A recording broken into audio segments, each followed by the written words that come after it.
Good afternoon, or some of you further west, morning, at least one of you further west, morning, to you all. Thank you for joining today's webinar. We're actually going to give it another minute or two for people to log in. So hold tight, and we'll be back with you in a minute or two. Thank you.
Okay, good afternoon, everyone, and aloha to Hawaii.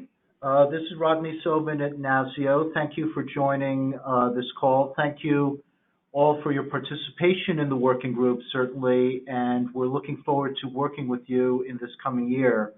So we're very excited to have this call today, this webinar, to go over a bit of what we've accomplished and particularly to look forward to work that we can do in this coming year. And we are very excited for the opportunity to bring in some national laboratory technical assistance, which you will hear about in a few minutes. To start off with a few logistics, all attendees are muted, but we do want to have discussion in this call. So if you wish to speak, please use the raise hand and to be recognized and unmuted. Or if you prefer, please use the question box. And I think there's a chat box too, but please use the question box because whatever's typed in there ends up getting saved and we can refer to that later. So please do that. And the slides will be made available to everyone. We will also be recording the webinar, but we do not intend to provide it to the general public, but instead we'll put it on a URL available to the working group and those of us who are partners in this project. It will not be password protected, so it won't be super secret, but we're not going to advertise it either. So next slide, please. So today we will have, after this introduction, we will do a bit of a recap of the working group activities and accomplishments. We'll discuss some plans for 2020. We're very pleased to have Natalie Mims-Frick from Lawrence Berkeley Lab join us to talk about technical assistance for the states that will be made available to the working group this year. And then we would like to engage you in quite a bit of discussion about working group needs and interests, discussion on this call, and also opportunities after the call to get back with us by phone or email to get your views on topics and processes for the working group in the coming year. I would like to take a moment now to recognize our partners at NARUC. We're very pleased to be working with them on this. Danielle Sass-Burnett and Charles Harper are on the line, and I will open it up to them to say a few words if they wish. I think, Charles, you were going to, yes, thank you. Yeah, thanks so much, Rod, and thanks everyone for joining today. I'm Charles, Herbert, and Eric, and just want to welcome you all. Danielle, unfortunately, has lost her voice, but she's on as well. And we're really excited to work with all of you with the continuation of the working group, and also thanks to DOE and the labs for the support that they are giving to this project. Okay, thank you, Charles. So really briefly, you've seen this slide a few times. The good things that GEB and load flexibility can do: reducing costs, enhancing resilience, supporting emissions objectives, among other things. Fundamentally, what we're interested in this working group is how can we optimize facility interactions with the grid. What can you as states do to fashion policies, programs, and regulations to help with that optimization, and to understand some of the roles that states, facility operators, utilities, and other stakeholders can undertake. The working group is supported through the generosity of the Department of Energy's Building Technologies Office. We're very happy for that, and we're looking forward to this coming year's support.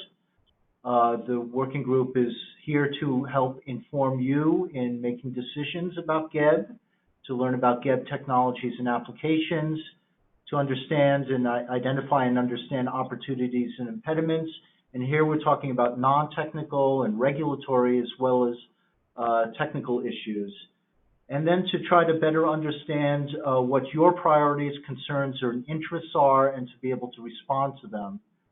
We're also certainly interested in greater recognition of the time that energy is used and it's saved, locational value of distributed energy resources, and ways to support energy system reliability, resilience, and affordability.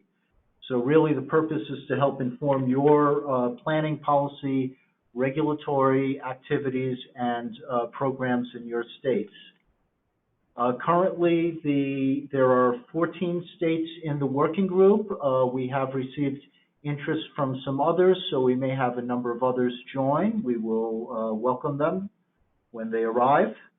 And we're very fortunate to have two co-chairs, Casey Radcliffe of the Oregon Department of Energy and Hannah Terwilliger of the Minnesota PUC staff.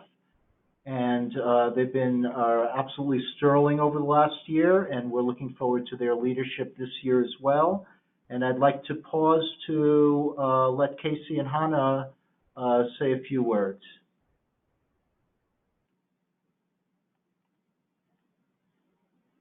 Hi, everyone. Casey. This is Casey Radcliffe from Oregon Department of Energy. And out with the Minnesota PUC. I'll let Casey go first, though. Oh, hi. So we had a workshop most recently at the NASO annual meeting, and we had some states involved in that workshop, including Colorado, Connecticut, Hawaii, Massachusetts, Michigan, Minnesota, New Jersey, Oregon, and Wisconsin. And working together, we did some brainstorming and breakout sessions and really focused on what is currently happening in the GEB space, what new opportunities and actions states are taking, and then what next steps states would like to see. So we wanted to just share some of the outcomes of that brainstorming session so you can get some highlights of what state activities look like. So some current activities that we saw were looking at shape, shed, and shift, and Hannah can talk a little of that around metrics.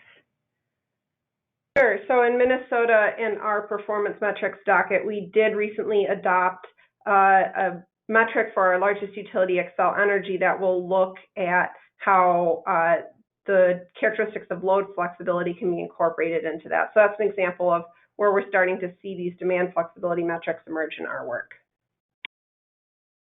We also have states working on microgrid siting and a smart grid testbed pilot. We have some stakeholder processes in action where states are doing multi-agency teams to build roadmaps and using state buildings to lead by example. And some new areas of work that came up of interest to states, along with those that Roddy mentioned, was looking at reaching into hard-to-reach communities or customers, identifying areas to pilot or site these technologies, how to value DERs, and a lot around breaking down silos, whether that's working across organizations like we've done with the NASIO-NARUC partnership, or even just in stakeholder groups who don't traditionally work in maybe the building or utility space.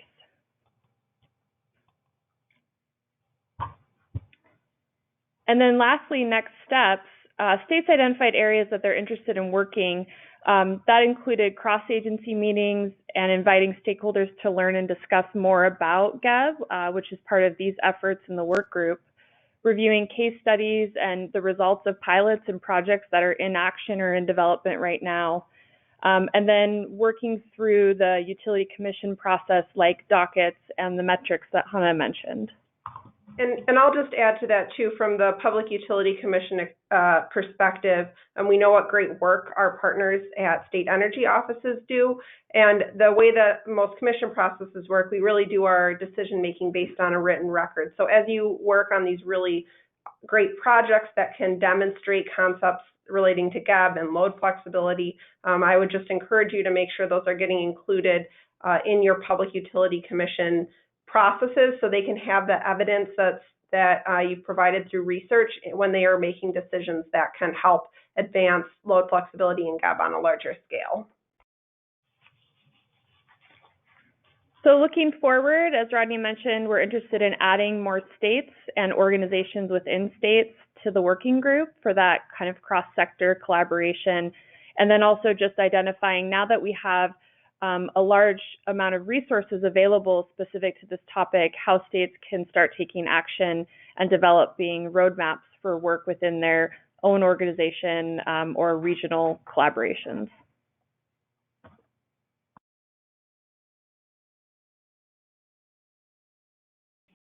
Is that it? Yes, thank you. Thanks. Okay, thank you very much. Appreciate that. So just want to take a few moments, won't read all of the details here, but want to mention a number of accomplishments we did in this past year. Early in the process, as you may recall, we had interviews with all of the 14 states, and we provided a summary of that, which is posted as well as been presented at some of our events. We had a series of webinars, including on automated demand response, on residential aspects of GEB, and that was with the Department of Energy's Better Buildings network of their series of webinars. And that was also with a couple of other folks, including the Consortium for Energy Efficiency, as well as partners of ours at the Andil Policy Group that have worked in the residential space. We had Lisa Schwartz, who I believe is tuning into this, did a great job in discussing action steps that states and localities could take to advance demand flexibility. And then we also had a webinar with Southern Company and Excel on some pilot cases. We also had a number of meeting sessions at NASIO and a NARUC meeting. As you have just heard from our co-chairs, at the most recent NASIO annual meeting, we had a roundtable and also the workshop activity. I won't go over that because they just did. Next, please. We also have a resource page in which we've posted our own resources that we've developed, as well as external resources. Please, if you have not had a chance, the Grid Interactive Efficient Building State Briefing Paper has quite a bit of substance on both technical and regulatory, administrative, and policy matters. We hope that that will be useful for you as you all think about load flexibility and GEB opportunities. That is complemented by two other reports, one focused on road mapping that provides some guides and some hints in the road mapping and planning process, as well as one focused on considerations in thinking about pilot projects. We also had a report that was residentially oriented that was presented back in LA at the NASIO annual meeting, and so those are available. We also have a number of external resources at that page, plus we've had a number of engagements outside of the state working group. There has been a parallel utility GEB working group run by the American Council for an Energy Efficient Economy, ACEEE. We've been collaborating with them, have had exchanges, have participated in their webinars, and provided them our documents as well as us reviewing their documents. So there's a good relationship there. There is a state and local energy efficiency action network, which is a DOE-supported grouping focused on state and local energy efficiency, as the title indicates. And there are a series of 3 GEB-related reports that are in process. You will hear about one of those in Natalie's presentation later. We also responded to a Department of Energy request for information very early in the process. Actually, I think even that may have been before we recruited you all to join the working group. That was an early opportunity to provide input into federal R&D and policy matters. We've also participated in a General Services Administration Green Building Advisory Committee and added a few cents there to that work. Maddie attended the Rocky Mountain Institute Z-Lab, which was really interesting. And we've also had some interaction with the Mid-Atlantic Distributed Resources Initiative. So for the coming year, there are a number of plans. Part of it will be to continue with the webinar series. The webinars have been made available to all states. We also want to focus on topical calls for the working group states, and we'll discuss more about that in a bit. We are very excited for the opportunity for National Laboratory Technical Assistance this coming year, and you'll hear quite a bit about that in a few moments. We anticipate having some sort of convening or workshop, probably piggybacked on the 2020 NASIO annual meeting, which will be in Portland, Maine.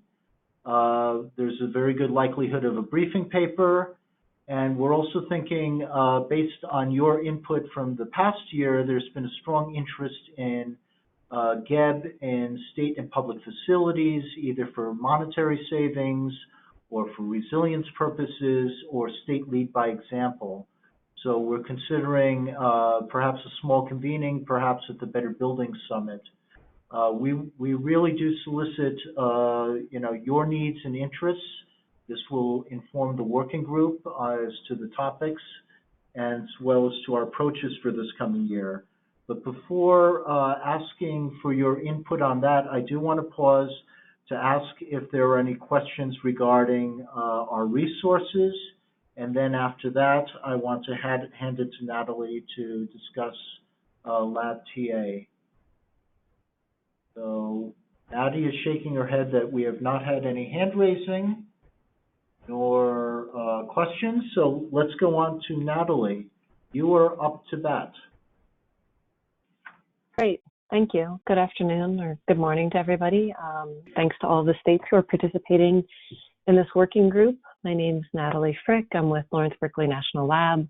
Lisa Schwartz contributed to this presentation, so I want to acknowledge that. And I also wanted to thank the Department of Energy for funding this work. So next slide, please. As Rodney mentioned, the Department of Energy is going to provide funding to national labs to provide technical assistance, or TA, on grid interactive efficient buildings to states that are in this working group. And the technical assistance funding is available in both 2020 and 2021. And broadly, we anticipate that the technical assistance is going to help identify technical and institutional opportunities and impediments to buildings providing grid services and inform state planning standards, pilots, and programs to enhance grid reliability and resilience and electricity affordability. So today I'm going to talk about, I'm going to offer a draft menu of technical assistance options, and then I'll also provide a few examples of how the technical assistance projects might be implemented. Next slide, please. This is our draft menu of TA topics, and it includes advancing demand flexibility in publicly owned buildings, valuation methods for utility system planning, assessing potential impacts of grid interactive efficient buildings on utility load, pilot programs, performance metrics, best practices for building owners to tap demand flexibility in buildings, best practices to integrate grid interactive efficient buildings into customer-funded utility programs, development of a roadmap or action plan for using demand flexibility to achieve state energy goals, and other topics that this working group might identify. So I'm going to pause here for a moment and see if anybody has any questions about what these draft menu of options are. Before I pause, I do want to mention that, as I said, I'm going to go through 4 examples in a few slides, and those are going to be on lead by example, which is actions to advance demand flexibility in publicly owned buildings, and on valuation, and on pilot programs and grid interactive efficient building potential. So now I will pause and see if anybody has any questions. This is Hannah. I have a question, and maybe this is for Rodney as well. Is this technical assistance only available to states, or would it also be available to local governments who might have an interest? That is a good question. Right now, the way that our funding is discussed with the Department of Energy has been for states, but I don't know that that prohibits it from going from local governments. I need to follow up with Department of Energy about that because I don't have a clear answer on that, but I would think that it would be an option. And I guess I would add that if there is some constraint there, maybe there's some way for the locality to work with the state, in collaboration with the state, either the energy office, the PUC, whatever is the appropriate agency, or preferably both, to make that request. So maybe there's an opportunity there if technically there has to be if technically there has to be a state request.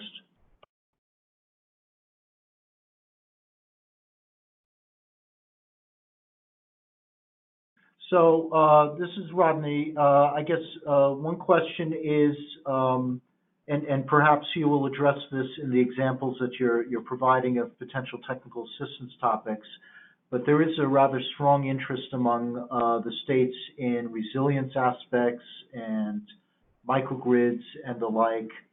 And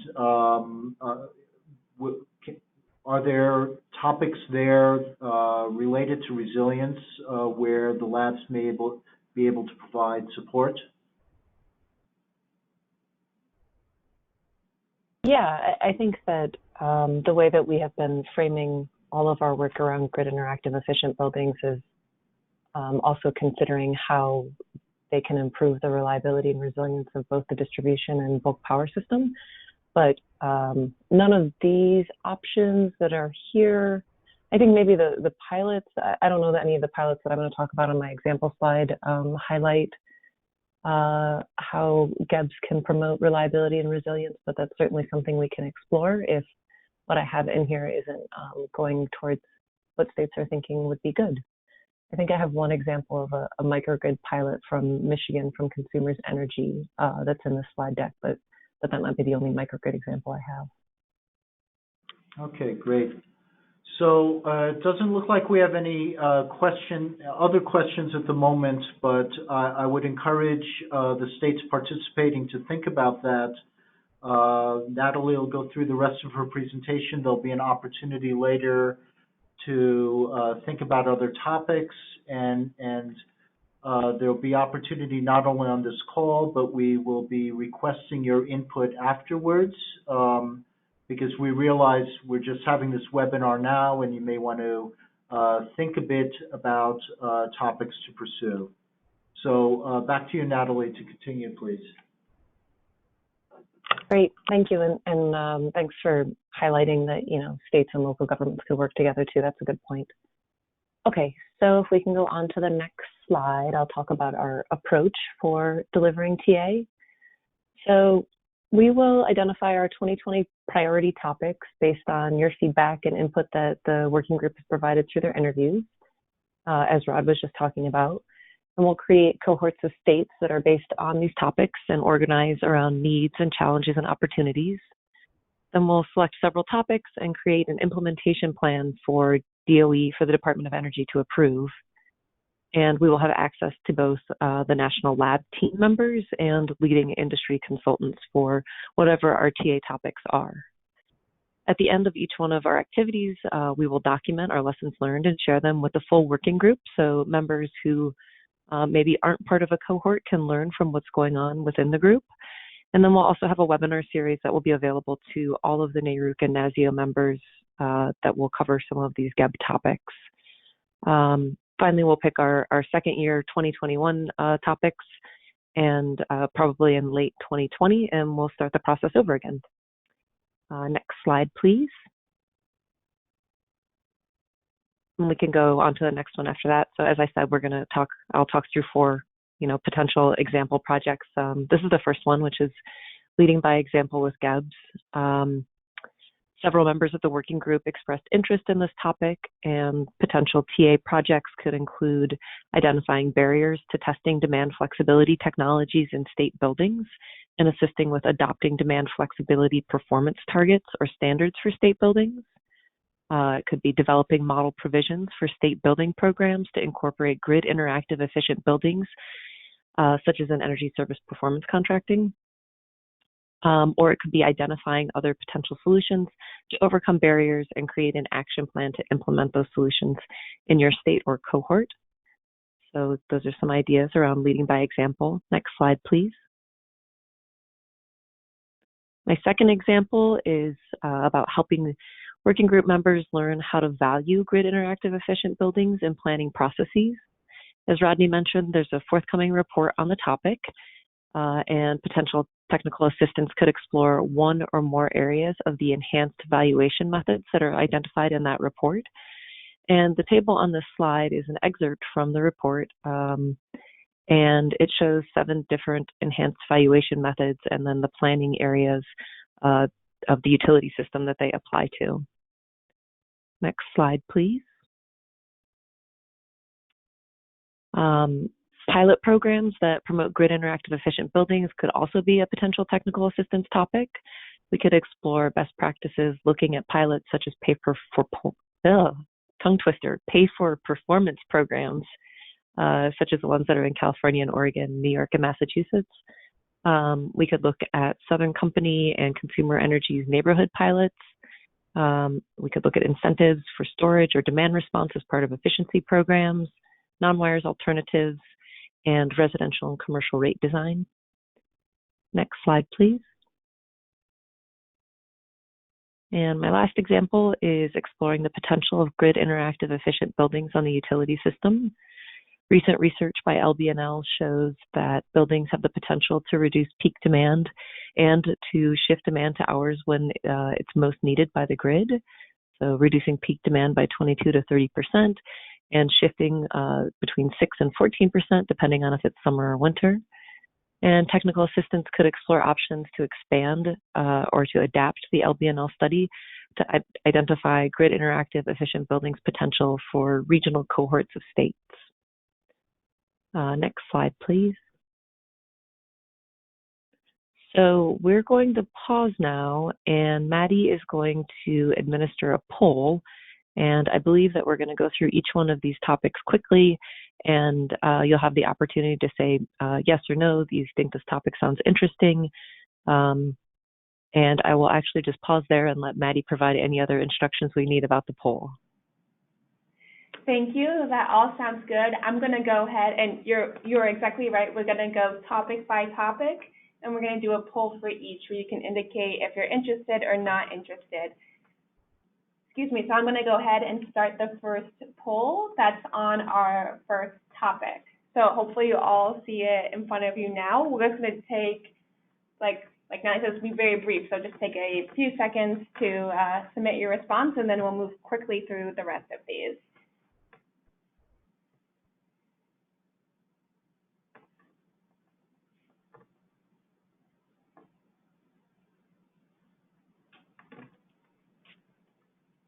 All right, that seems like That's been enough time on that one. Let me close the poll. And of everyone who voted, 100% of people are interested in that topic. Let's move on to our second option on this menu. I'm going to go ahead and launch it. You guys should all see it in front of you now on valuation methods. So please take a few seconds to reply if you're interested or not in this topic.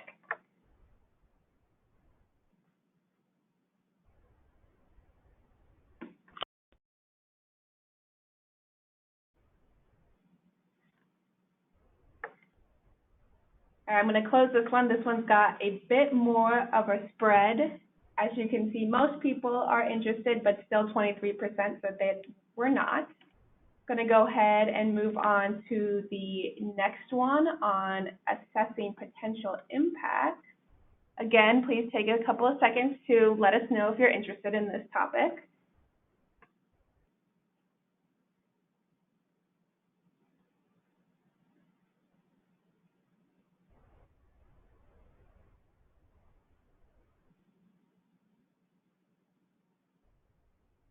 All right, I'm going to go ahead and close this one and share the results. Again, we've got a few people who indicated they weren't interested, but most of our respondents are. All right, let's move on to the next one on pilot programs. All right, you guys should have access to it now. Please go ahead and respond.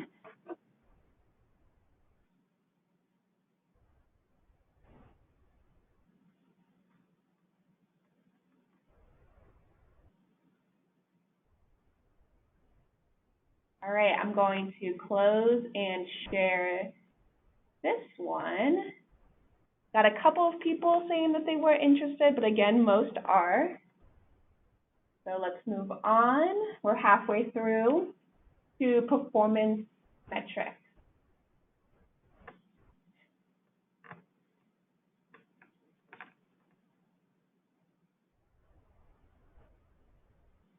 All right, just a couple more seconds before I'll close this one.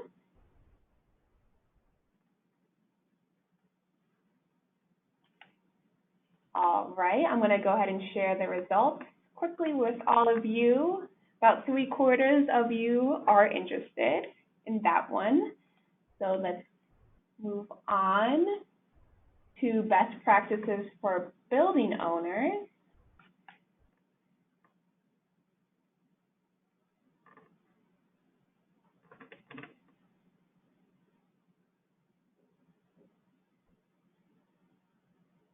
And just a few more seconds with this one, and I'm going to share the results. And as you can see, most people are interested in best practices. All right. Best practices to integrate GEBs is coming up next, and you should have it in front of you now. Integrating GEBs into customer-funded utility programs. Please take a few seconds. Give you about 10 more seconds to respond, and I'll share the responses.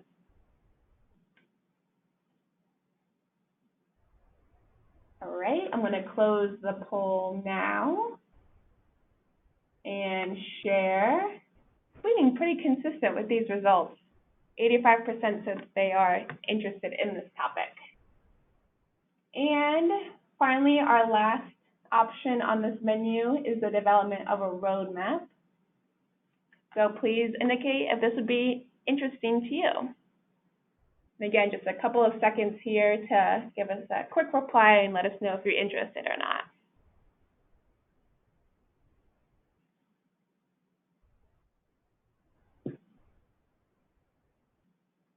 All right, I'm going to close our last poll here, share the results. We've got quite the majority here who say that they are interested. All right, let me hide the results here. We'll go back to our slides, and I'll turn it back over to Natalie. Great, thank you. If we can go on to the next slide. I believe it's just some of the resources that we have available from LBNL on time and locational value of energy efficiency. And then another major project we have on end-use load profiles for the U.S. building stock that we're working with NREL on, and a link for some of our other efficiency research and some forthcoming reports. I don't have the C Action paper links up here, but they will be available on the Department of Energy's Grid Interactive Efficient Buildings website as well. And then we'll get a link out to the working group when they are published. Next slide, please. And then there's Lisa and I's contact info. If you have any questions, feel free to reach out to us. And I believe that I'm done with my part of the presentation. Thank you. Thank you, Natalie. That's very helpful, and we're very excited for this opportunity for the states. We do want to open this up to a discussion period, and there were a couple of things that came up. One of the topics was that you had indicated, Natalie, was valuation for utilities. Is there something like valuation or for the building owner that can be looked into? Yeah, I was talking about valuation for the utility system because that's the forthcoming report, but I believe there's also quite a bit of work being done around what the value to the building owner is, so we could explore that and look at what other research has been going on in that area. Okay. And another one is a question about, I think as we all know, a number of states have fairly significant clean energy goals and greenhouse gas goals, and could the lab assistance also be provided with respect to emissions impacts of GEB? Yeah, I know that in the GEB potential work, some of the metrics that are being used there are on emissions. I would think that we would be able to help states quantify what that impact would be as part of a road mapping exercise, or looking at how GEBs can contribute to meeting their state energy goals. Thank you for that. I just want to acknowledge we do have a hand raised in the audience, Kendra. I'm going to go ahead. Unfortunately, I can't unmute your line at the moment because you need to enter your audio PIN. So feel free to either enter that PIN and I will lower your hand then, or just send your question via the Q&A feature and I can share it with the group.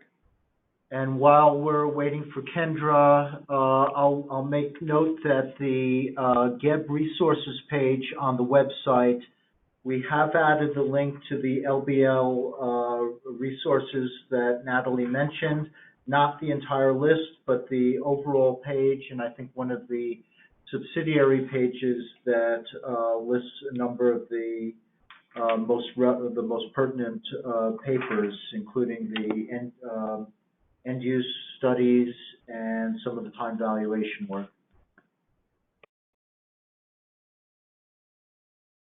Oh, and for Kendra, she had asked a question about DC participation. We would very much welcome your participation. Let's chat offline after or email or chat after this webinar is completed, and we'll be glad to talk to you about that. We do have some inquiries from a number of other states as well, which we're looking forward to. So we do seek your views on topics not only for the technical assistance, but also for the series of webinars and calls and exchanges. This will help us in selecting topics for the working group and hopefully topics which are most pertinent to what you're interested in and what you want to get done. And it will also inform us as far as the approach for the working group. We were pretty loose in the first year as we were trying to figure out more about the topic and your interests.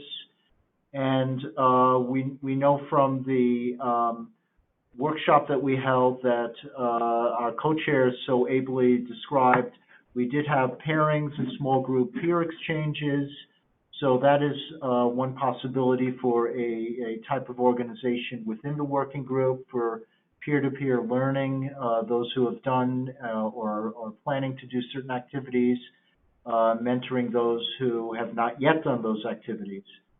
And then another focus could be through small groups and cohorts, as Natalie had noted, centered on particular technical assistance needs.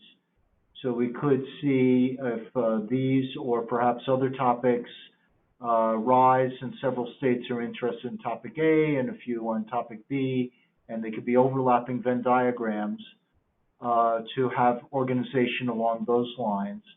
So we are, very open to your views, and we'll do what we can to accommodate and do whatever we can to try to help you move this topic forward.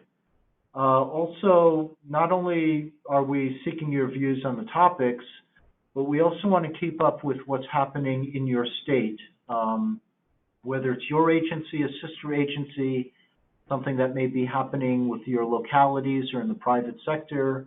We're interested if there are any pilot or demonstration projects underway or being planned. Are there any policy and regulatory actions, proceedings, executive orders? Are you considering road mapping exercises or planning exercises, either those that may be focused on load flexibility and GEB, or perhaps those that are more generalized IRPs in the PUC world, or state energy plans? For example, I know New Jersey is on the line, and you just had your master plan is close to finalization, so we would be very happy to understand if there's some nexus with your master plan and for some of the other states that are undergoing state energy planning, if there are any considerations. So I will pause for a few moments to see if any questions or hands are raised. And I will also say that we do look forward. We know that you need to think about this. There's a lot we presented in the last 3/4 of an hour. So we do want you to be able to think about this. We hope you will chat with your colleagues, not only in your agency, but pertinent sister agencies.